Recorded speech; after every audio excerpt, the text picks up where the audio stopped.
6 ঘন্টার বেশি। এটা গরমের উপর নির্ভর করে। আসসালামু আলাইকুম। বহুদিন পরে আবার চালু হয়েছে। হ্যাঁ হ্যাঁ, ওই 4 মাস চালান ইনশাআল্লাহ। ছিলাম। আপনার মামা ডাকছি, মানে পিছন থেকে এক এক ভাগ্নের মতো আপনার শরীরটা। তো পরে দেখলাম যে না, মামা না, ভাই।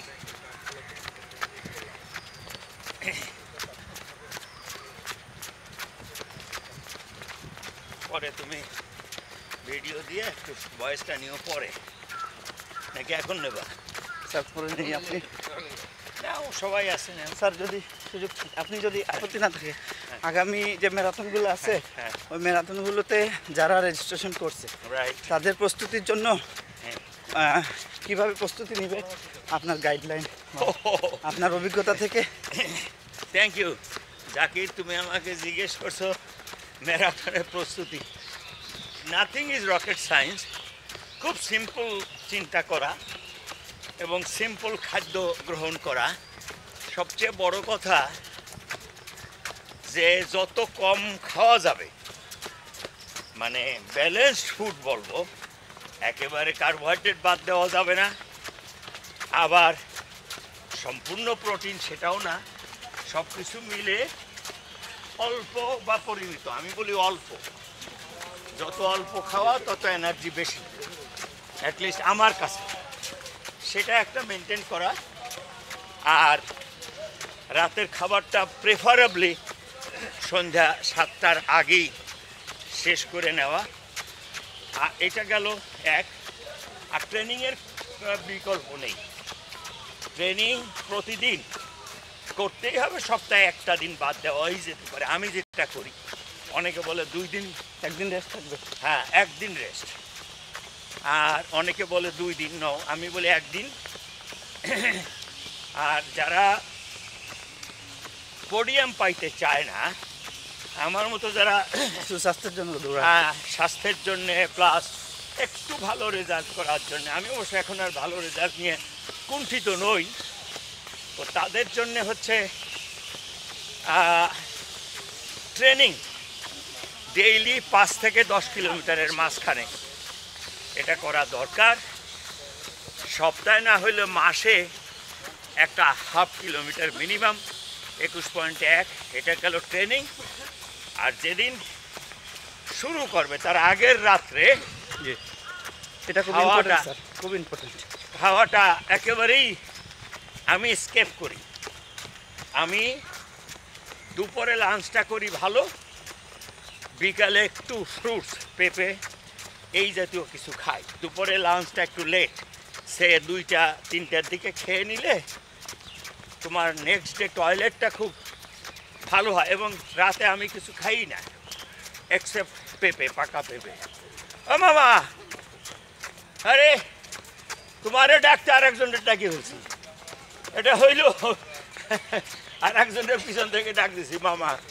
তো মামা তো পাইছি। আর এনিওয়ে অনেক দিব। হ্যাঁ, দেবা তো, তুমি ওটাই এডিট করো। তো তারপরে ওই খাইবা ধরো 5টার আগে, সামান্য যদি কেউ খায়, আমি খাই না, কিন্তু সকালে যখন টয়লেট করবা, ওই Mind it. ইভেন্টের দিন ইভেন্টের দিন ভোরে টয়লেট যেদিন করবা, দ্যাট ইজ ভেরি ইম্পর্টেন্ট। প্রথম একবার বসবা, টয়লেট হবে,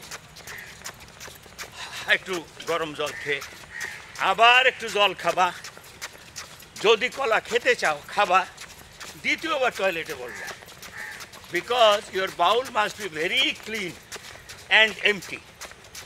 তাহলে এই হলো দৌড়ের এখানেই বড় রহস্য, যে 2বার টয়লেট করা, বা কারোর যদি একবারেই খুবই ক্লিন হয়, দ্যাট ইজ জাস্ট ফাইন। তারপরে রান যখন শুরু হবে তখন এটা খুব ইম্পর্টেন্ট জাকির, রান শুরু হলে বুস্ট আপ করবে না কেউ। আমি যেমন 42 কিলোমিটারের সময় 4 থেকে 5 কিলোমিটার যাওয়ার পরে আমি তাও খুব স্লোলি বাড়াই। আর এই রেঞ্জেই যাই 3 কিলোমিটার, এই যাচ্ছি যে, মানে আস্তে আস্তে বাড়ানো, যাতে শেষ পর্যন্ত 42 কিলোমিটার পর্যন্ত টেম্পোটা ধরে রাখা যায়, এনার্জিটা ধরে রাখা যায়। হাইড্রেশন অবশ্যই নিতে হবে। Regarding hydration, I have an observation. আমি ব্যক্তিগতভাবে খুব বেশি হাইড্রেশন নিলে আমার পেটে বাঁচতে থাকে। ডিস্টার্ব হয়। হ্যাঁ, সামান্য পানি বা জল নেই, ইলেকট্রোলাইট নেই, স্যালাইন নেই, প্লাস গ্লুকোজ, এটা হোক, মিষ্টি আলু যদি কেউ দয়া করে দেয়, খুবই কম, একটা চকলেট খুবই কম। আর এনার্জি জেল অনেকে পছন্দ করে না, বাট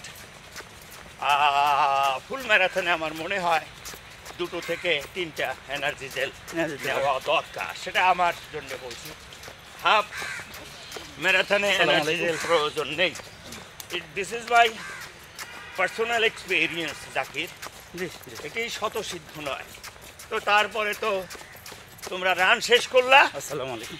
এবং এনজয়মেন্ট, তোমরা একটু ডিজে করলা, চিল্লি হাউ খাও মেডেল টেডেল পাইলা, তারপরে ফিনিশিং কি বলে, আরে ক্লোজিং সেরিমনি করে যার যার মনের খুশিতে বাড়ি গেলা, নেক্সট ডের জন্য প্রিপারেশন। ধন্যবাদ।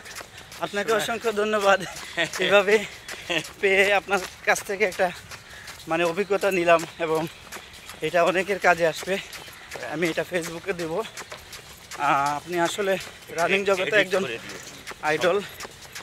আপনার পরামর্শগুলো আমাদের চলার পথকে আরও সহজ করবে ইনশাল্লাহ। ধন্যবাদ। আসসালামু আলাইকুম। ভিডিওটা আবার